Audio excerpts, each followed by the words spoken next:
Les titres de cette édition d'information, une édition marquée par l'actualité religieuse et religion Côte d'Ivoire. Le chantre pasteur Marcel Bongou est en Côte d'Ivoire depuis ce lundi. Le chantre de l'Éternel vient prendre part à Célébration 2012, concert d'adoration organisé par le pasteur Mohamed Sanogo de l'église Vase d'Honneur. Toujours en religion, clôture du séminaire des temps d'impactation prophétique et apostolique à la mission Ephrata, les chrétiens invités à devenir des leaders pour la prospérité des nations. Et enfin, cérémonie dédicace du temple du siège de la région 2 des ministères de la montagne du feu des miracles à Yopougon, les détails dans cette édition. Mesdames et messieurs, bien-aimés du Seigneur, bonjour et merci de nous rejoindre sur Béni TV, la chaîne des bénis, pour cette session d'information, une actualité marquée par les activités religieuses en Côte d'Ivoire. Le pasteur chantre Marcel Bongou est arrivé ce lundi dans la soirée à Abidjan, à l'instar de Joseph de ICC Gospel Choir. Le chantre de renommée mondiale est venu prendre part à Célébration 2012, le concert d'adoration qu'organise le pasteur Mohamed Sanogo, leader de l'église Vase d'Honneur. Marcel Bongou a été reçu à son arrivée par l'équipe de reportage de Béni TV. Le chantre international s'est dit honoré de venir célébrer le Seigneur avec les Ivoiriens en cette fin d'année 2012. Suivons ensemble un extrait de son intervention. Premièrement, d'abord, il faut dire que pour moi, c'est une grande joie et à plus forte raison que c'est vrai que la Côte d'Ivoire a toujours été pour moi comme une terre aussi promise pour moi, je veux dire, hein, parce que c'est vrai que j'ai eu l'occasion de passer ici en Côte d'Ivoire, à Abidjan plus précisément. On a eu passé des grands moments vraiment dans la présence de Dieu et cette fois-ci, c'est vrai que pour aller dans une autre dimension qui est celle justement de ce concert de célébration 2012 où le pasteur Mohamed Sanogo a vraiment fait l'honneur de m'inviter à cette célébration. Je suis vraiment très ravi et très honoré pour cette invitation. Je suis content de retrouver les miens, comme je parle les miens, les frères et sœurs en Christ en tout cas.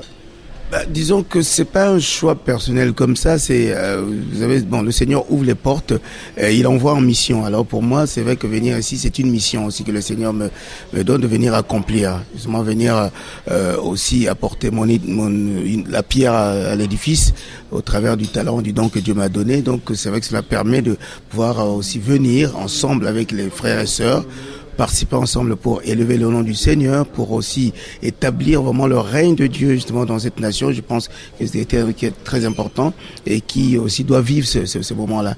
Donc en même temps, je veux dire que c'était une grande joie pour moi. Même quand pasteur Mohamed Sanogo m'a proposé, j'ai dit il faut tout de suite qu'on bloque la date comme ça. J'étais déjà très chaud pour ça. J'ai dit on bloque la date tout de suite comme ça. Pour moi, c'est clos et on ne bouge plus. Donc voilà. Et en même temps, disons que c'est une invitation, mais le désir y était déjà aussi depuis. Et le désir et l'invitation se sont rencontrés. Puis j'ai dit Seigneur, on y va. Voilà. C'est vraiment une grande joie de venir passer, surtout dans ces moments des fêtes qui sont les moments où on est très occupé à gauche, à droite. Mais Dieu a permis vraiment que ça se passe ici, à Abidjan. Et voilà, c'est ce que Dieu a choisi. C'est vrai que pour moi, simplement, je veux dire qu'au travers de cette célébration, le Seigneur a mis en nous, en chacun de nous, des choses auxquelles on veut les faire vivre, on veut les partager avec les frères et sœurs. Et ce que je peux en plus dire de cela, c'est que Dieu nous donne pour accomplir quelque chose. Et tout ce que je souhaite, c'est que vraiment cette année, célébration 2012, soit comme un tremplin en même temps aussi un redépart, un nouveau départ, mais un nouveau départ pour passer encore d'un cran pour que le Seigneur vraiment se glorifie davantage et souhaiter que les Ivoiriens retrouvent justement la joie, la paix, l'amour et surtout retrouvent cette force de pouvoir louer leur Seigneur. C'est que le peuple ivoirien, je sais que j'avais déjà compris, c'est un peuple qui aime adorer, qui adore Dieu. Alors voilà, une occasion est offerte encore pour pouvoir dire oui Seigneur, nous voici pour t'adorer et souhaiter que cette année qui finit et puis l'année qui commence soit une année de victoire encore, de victoire pour aller à la conquête vraiment de nos territoires, les territoires que Dieu nous donne et que cela soit vraiment pour tous les Ivoiriens. Vraiment c'est mon souhait.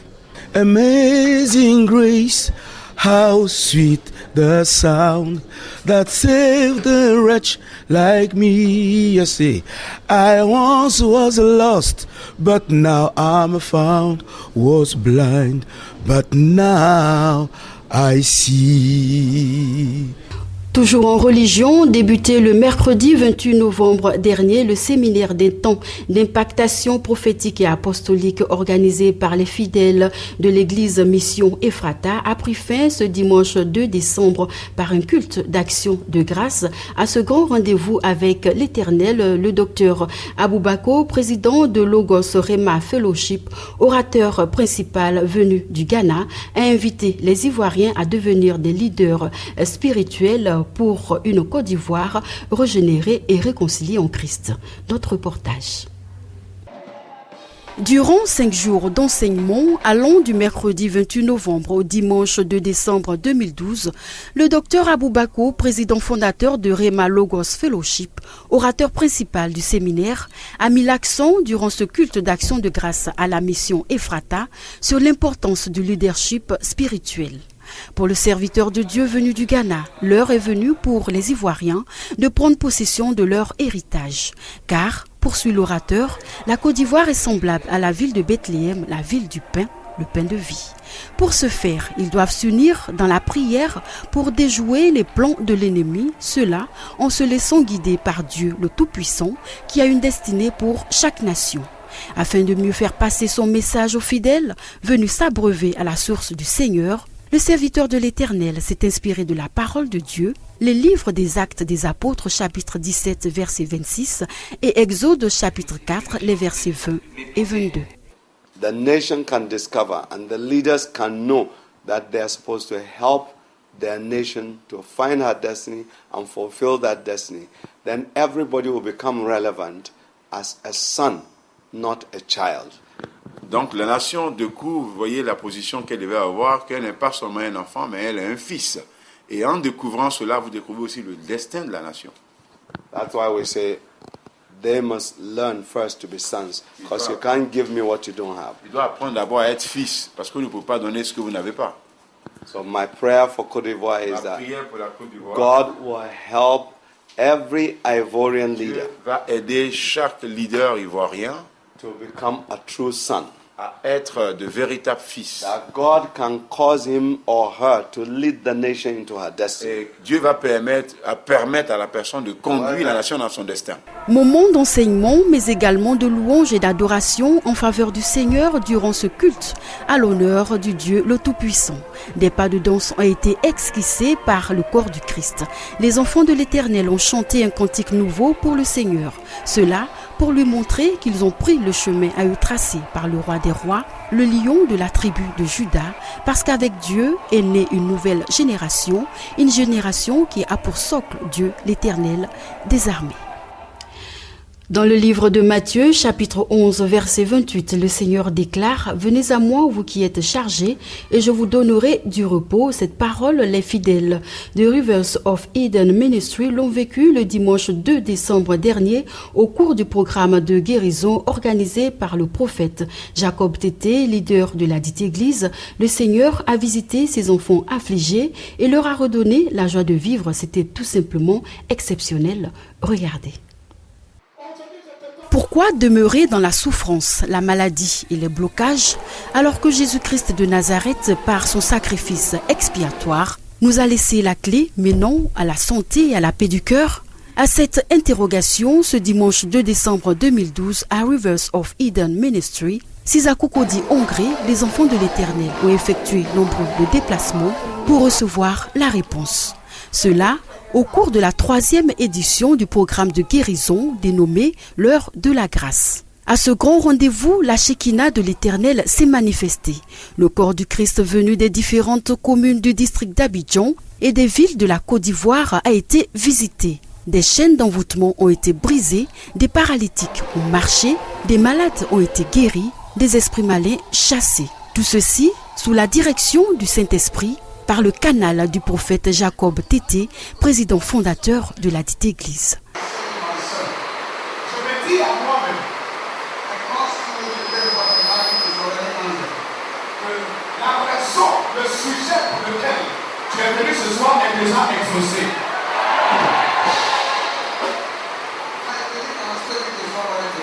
Je crois que je parle à quelqu'un ce soir.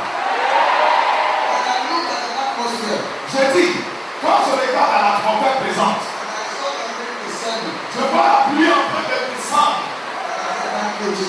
Moi je dis merci Jésus.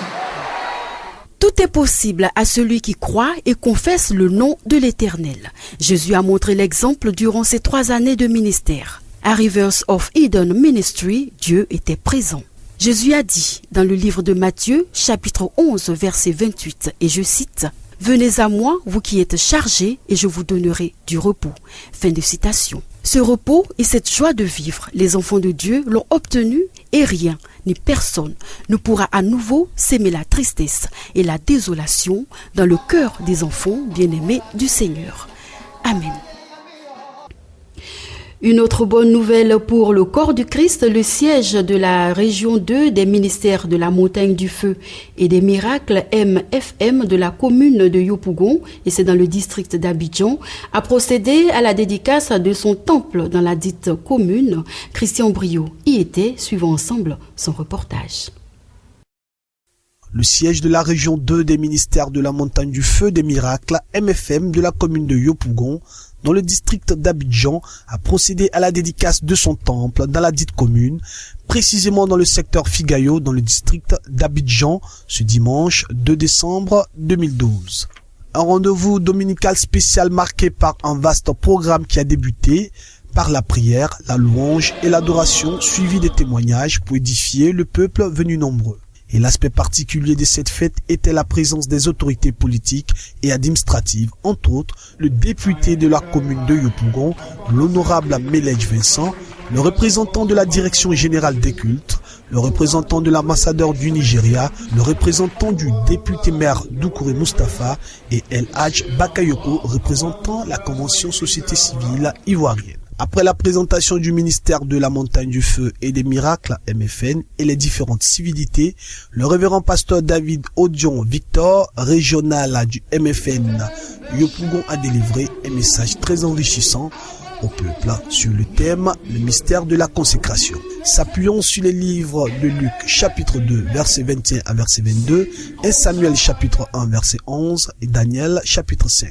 Selon le révérend David Odion, le nom que tu portes détermine la vitesse et l'évolution de ta destinée, car le nom est le véhicule de ta destinée. Pour l'homme de Dieu, toute chose dédiée à Dieu est protégée par Dieu, car il faut comprendre le but de Dieu pour ta vie. The name you bear, le nom que tu portes, determine how fast your destiny will run. Détermine la vitesse à laquelle ta destinée va avancer. The name you bear, le nom que tu portes, will determine, va déterminer how fast your destiny will run. La vitesse de l'évolution de ta destinée. Why? Pourquoi? Your name, ton nom, is the vehicle of your destiny. Est le véhicule de ta destinée. Whether it's your personal name, que ce soit ton nom personnel, whether it's your family name, que ce soit ton nom de famille, it will determine how fast you will run. Cela va déterminer ton allure, ta vitesse dans la vie. Après l'enseignement reçu de la part du révérend David Odion, les autorités présentes se sont succédées sur la chaire pour les différentes allocutions. Ce beau rendez-vous dominical a pris fin avec le partage du gâteau, signe de la fraternité, l'amour manifesté au Seigneur Jésus-Christ de Nazareth. Une cérémonie dédicace qui a réjoui le cœur des fidèles qui ont effectué nombreux le déplacement. Ils l'ont exprimé au micro de notre reporter Christian Brio. C'est un sentiment de joie, de fierté d'ailleurs de représenter la commune de Yopougon à cette cérémonie qui, ma foi, fera vraiment tache d'huile. Et pour ma part, je dis aussi bonne chance à cette église et qu'elle continue dans cette œuvre et qu'elle continue dans sur cette lancée pour qu'elle soit véritablement implantée. Nous avons été heureux d'être à cette cérémonie de dédicace. C'est une église que nous n'avions pas encore fréquentée, mais que nous voyons souvent. C'est vraiment, ça a été un réel plaisir pour nous d'assister à cette cérémonie. C'est une église qui est vivante, c'est une église dont les gens parlent et que nous avons eu l'occasion aujourd'hui de visiter et que nous avons, n'est-ce pas, ça a été pour nous un agréable plaisir d'assister à ce culte. J'ai une impression forte parce que dans la vie d'un chrétien, d'un croyant, il faut être témoin de telles scènes spirituelles parce que la consécration réelle d'un temple doit être vécue par le chrétien. Vous voyez que la Bible parle beaucoup de consécration et on ne savait pas réellement ce que ça signifiait. Mais aujourd'hui, par l'enseignement biblique, par rapport à cette cérémonie, nous avons été édifiés, nous avons été éclairés par la parole de Dieu, qui désormais nous amène réellement à nous consacrer, à réellement avoir une vie, n'est-ce pas, agréable à Dieu. Dans le reste de l'actualité, le procès des membres de l'association L'Arche de Zoé, jugés pour avoir tenté en 2007 de faire venir du Tchad en France 103 enfants présentés comme des orphelins du Darfour dans l'optique de les faire adopter par des familles françaises, s'est ouvert à Paris en l'absence des deux principaux protagonistes. 25 octobre 2007. 9 Français membres d'une association humanitaire sont arrêtés au Tchad pour enlèvement d'enfants. L'affaire de l'Arche de Zoé éclate. L'association s'apprêtait à embarquer illégalement du Tchad vers la France, 103 enfants affublés de faux pansements et présentés comme orphelins. Très vite, la supercherie se fait jour. Plusieurs membres dont le président de l'Arche de Zoé, Éric Breteau, et sa compagne Émilie Lelouch sont condamnés à 8 ans de prison, assortis de travaux forcés et à 6 millions d'euros d'amende. L'Arche de Zoé devient vite une affaire d'État. L'intervention du président français permet leur rapatriement et une grâce du président tchadien offre leur libération. Mais certains membres de l'association humanitaire se sentent aussi victimes de la supercherie. Ce logisticien affirme tout ignorer. On a appris beaucoup de choses à la télévision en regardant, en étant sorti de prison sur place. Chacun avait ses tâches à effectuer, avec des belles journées de travail de 12, 13, 14 heures. On s'occupait. C'était très compartimenté. En France, une vingtaine de familles qui espéraient adopter ces enfants se sont constituées partie civile. Émilie Lelouch nous a dit franchement, nous avait promis un enfant. Et c'est pas ça qu'on a préparé la chambre, parce qu'on était sûr et certain qu'on avait un enfant. Ce lundi, 6 membres de l'association sont convoqués devant un tribunal à Paris. Éric Breteau et Émilie Lelouch ont décidé de ne pas se présenter. Actuellement, le couple vit en Afrique du Sud. Ils encourent 10 ans de prison et 750 000 euros d'amende. Toujours dans l'affaire L'Arche de Zoé, Cécile Herdy, l'une des parties civiles qui espérait adopter un enfant, a déploré l'absence des deux principaux prévenus. Elle a affirmé avoir été une victime de la supercherie de l'association et veut être reconnue comme telle. Un extrait de son intervention. Au moment où il y a eu l'Arche de Zoé, effectivement, il y a eu par exemple entre autres en Afrique, des pays qui ont bloqué les adoptions. Ça nous a rendus excessivement attentifs, entre autres, à des arrivées massives d'enfants dans d'un pays donné. Quand on a dans un pays d'un seul coup 3 fois, 4 fois, 5 fois plus d'enfants qui vont arriver que l'année précédente, effectivement, on va tout de suite être interpellé. Ensuite, c'est à chacun, en tant que futur parent, de s'assurer que la démarche qui est faite est bien une démarche éthique et qu'elle correspond bien à son éthique. Sachant que de toute manière, un jour ou l'autre, on aura à rendre des comptes à nos enfants. Refermons cette édition d'information par une page cinéma. La 12e édition du Festival international du film de Marrakech s'est ouverte le vendredi dernier. Présidé par le réalisateur britannique John Boorman, le festival met en compétition 15 films. La cérémonie d'ouverture a consacré l'immense carrière de la comédienne Isabelle Huppert. L'actrice a interprété de multiples rôles aussi complexes les uns que les autres. Suivons ensemble. Pour la 12e édition du Festival international du film de Marrakech, qui s'est ouvert vendredi, c'est sous la pluie et le froid que les cinéphiles sont venus admirer leurs idoles, venus du monde entier. Présidé par le réalisateur britannique John Boorman, le festival met en compétition 15 films. Et c'est Touch of Light du réalisateur taïwanais Chang Jung-chi qui a ouvert les festivités. I declare the 12th International Marrakech Film Festival open, ouverte.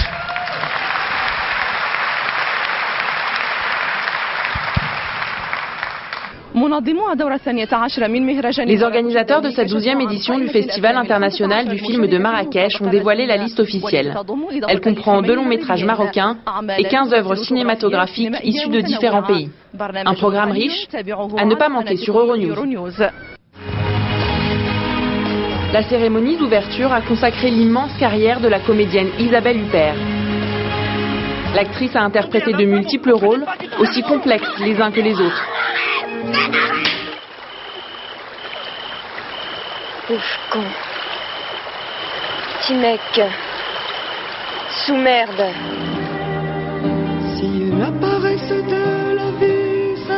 Isabelle Huppert a su bâtir une carrière riche et a eu la chance de tourner aux côtés des plus grands du cinéma européen et américain. Pense à moi. C'est un très grand honneur pour moi de recevoir cet hommage du Festival de Marrakech et de revenir dans les pas de l'héroïne du film de Benoît Jacquot que j'ai tourné ici à Marrakech il y a quelques années. Mais au-delà du plaisir à être ainsi ce soir récompensé, la vraie récompense, c'est d'aller à la rencontre du public, et en l'occurrence ce soir du public marocain. Le réalisateur James Gray lui a remis une étoile du Festival international du film de Marrakech pour rendre hommage à son parcours exceptionnel. Cette année, le festival est placé sous le signe du centenaire du cinéma hindi. L'amour que voulaient les Marocains au cinéma indien ne date pas d'hier, malgré la barrière de la langue et les différences culturelles. Pour moi, la singularité des films indiens, c'est qu'ils sont émouvants, colorés, imprégnés de la culture indienne. C'est ce qui les rend si uniques et différents. Ceci dit, si on continue à avoir un cinéma calqué sur la culture et le storytelling de notre pays, et qu'en même temps on est capable de lui donner une forme que le public étranger apprécie, je pense que nos films seront accueillis à bras ouverts dans le monde entier. Comme ils le sont en Inde, au Maroc, à Dubaï, en Asie du Sud-Est, la langue ne sera pas une barrière. Pour cette 12e édition du festival, les organisateurs ont donc voulu rendre un hommage au 7e art indien. J'espère qu'un jour, je pourrai accomplir la moitié de ce que cet homme a accompli. Il continue de m'inspirer, de me motiver et de m'encourager, même dans ses silences. Pas besoin de mots. Le simple fait de me tenir à côté de lui m'inspire. C'est une bénédiction. Et je veux te dire merci. L'industrie cinématographique indienne ne cesse de se développer. Elle exporte avec succès un nombre croissant de films à l'étranger, dans de nombreux pays, comme le Maroc. Mesdames et messieurs, bien-aimés du Seigneur, c'est ici que prend fin cette édition d'information. Merci de l'avoir suivi. Bonne suite au programme sur Béni TV, la chaîne des bénis, et que Dieu vous garde.